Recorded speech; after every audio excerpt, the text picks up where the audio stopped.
জয় হিন্দ বন্ধুরা, আমার রান্নাঘরে তোমাদের সবাইকে স্বাগত জানাই। তা আমি এখন করব মুগ ডাল। মুগ ডালটা আমি এখানে সিদ্ধ বসিয়েছি হলুদ, লবণ, লঙ্কার গুঁড়া দিয়ে।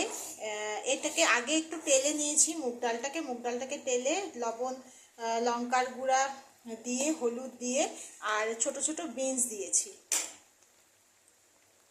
ছোট ছোট বিনস দিয়েছি আর মটরশুঁটি দিয়েছি। বিনস আর মটরশুঁটি সব দিয়ে আমি এটাকে একদম সিদ্ধ করে নিয়েছি। দেখো একদম পুরো সিদ্ধ হয়ে গেছে। তোমরা চাইলে প্রেশারেও করতে পারো। তো আমি এই কয়টা জিনিস দিয়ে এটাকে আমি সিদ্ধ করে নিয়েছি। এখন এটাকে নামিয়ে নেব।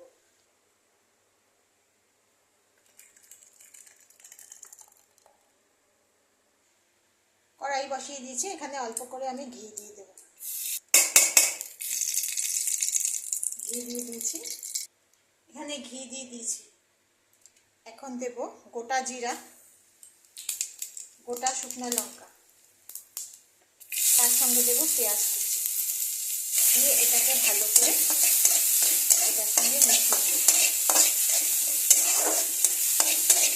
ঘিটা অল্প দিলেই হয়ে যায়, অল্প ঘিতেই খুব সুন্দর সেন্ট ওঠে। বেশি ঘি দিলে আবার গন্ধ করে, খেতেও খুব একটা ভালো লাগে না। সেজন্য আমি অল্প ঘির মধ্যে এটা দিয়ে দিচ্ছি। এখন এখানে দিয়ে দেবো টমেটো, তার সাথে দিয়ে দেব আদা আর রসুন থেতো কুচি করা।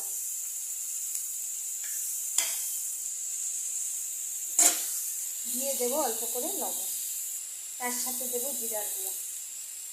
এই সব কিছুর সঙ্গে দিয়ে দেবো অল্প করে জল দিয়ে এখন এটাকে ভালো করে আগে একটু ভালো করে বানিয়ে নেব। জলটা দিয়েছিলাম, জলটা শুকিয়ে গেছে আর আমার এগুলো সব নরমও হয়ে গেছে, সব একসাথে নরম হয়ে গেছে। এখন আমি এটার মধ্যে সিদ্ধ করা ডালটাকে ঢেলে দেবো।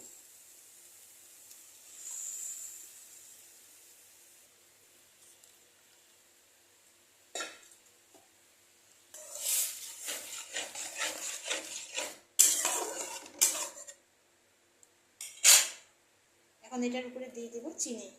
যে যেরকম মিষ্টি খাও ঠিক সেরকমই দেবে। আমরা একটু মিষ্টি বেশি খাই, মুগের ডালে আমরা একটু মিষ্টি বেশি খাই, সেই জন্য একটু বেশি করে দিলাম। দিয়ে দিলাম 3টা মতো কাঁচা লঙ্কা। এখন দিয়ে দেব ধনেপাতা, উপর দিয়ে ধনেপাতা কুচি দিয়ে দেবো।